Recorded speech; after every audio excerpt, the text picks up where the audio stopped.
Selamat pagi, Shalom.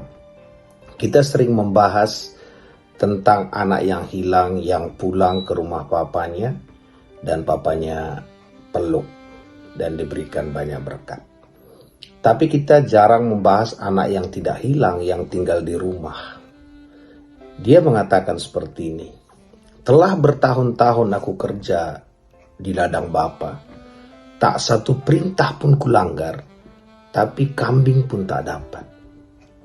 Kita perhatikan ini, apalagi yang kurang dalam anak ini. Tidak ada satu perintah pun dia langgar, tapi kok nggak dapat apa-apa. Jadi kalau kita kasih nasihat kepada dia, nasihat apa lagi yang mau kita kasih? Dia sudah kerjakan semua, kok apa yang dikerjain disuruh papanya, tapi dia tidak dapat apa-apa. Jadi apalagi perbuatan yang harus kita suruh dia perbuat, sudah mentok. Jadi pendekatannya, kalau kita pendekatan karena perbuatan, dengan semua perbuatan yang begitu baik pun, bisa tak dapat apa-apa. Perbuatan itu harusnya menjadi buah, bukan menjadi dasar. Jadi kalau kita lihat, anak yang hilang itu pendekatannya karena dia sebagai anak.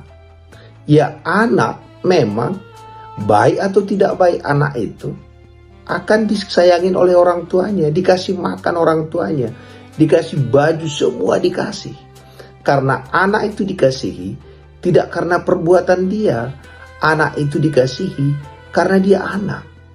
Tapi anak yang tidak hilang ini merasa dia dikasihi, bukan karena posisi sebagai anak, tapi karena perbuatan-perbuatan dia.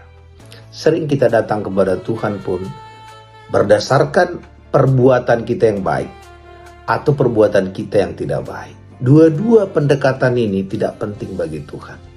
Maka anak yang hilang waktu kembali, dia tidak bahas perbuatan yang tidak baik dalam dirinya. Dia hanya katakan, anakku yang sudah mati datang kembali. Hari ini, jangan lagi dekati Tuhan dengan perbuatan kita. Karena perbuatan kita baik, kita jadi sombong, membanding-bandingkan. Kalau perbuatan kita kurang baik, kita jadi minder, gak pernah datang kepada Tuhan. Datanglah kepada dia sebagai anak. Anak tetap anak. Tidak ada yang perlu orang lakukan menjadi lebih anak.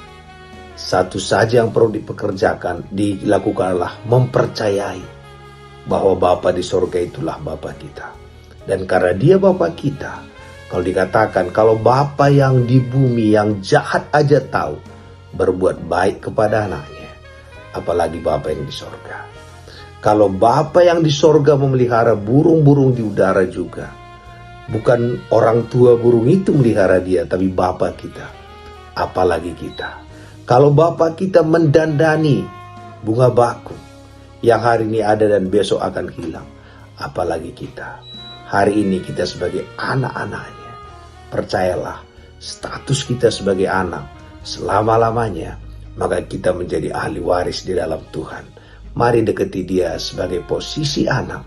Maka kita berdoa dengan mengatakan, Bapa, hari ini nikmatilah kebaikan Bapa itu. Rasakan kasihnya yang besar bagi kita. Terpuji nama Tuhan.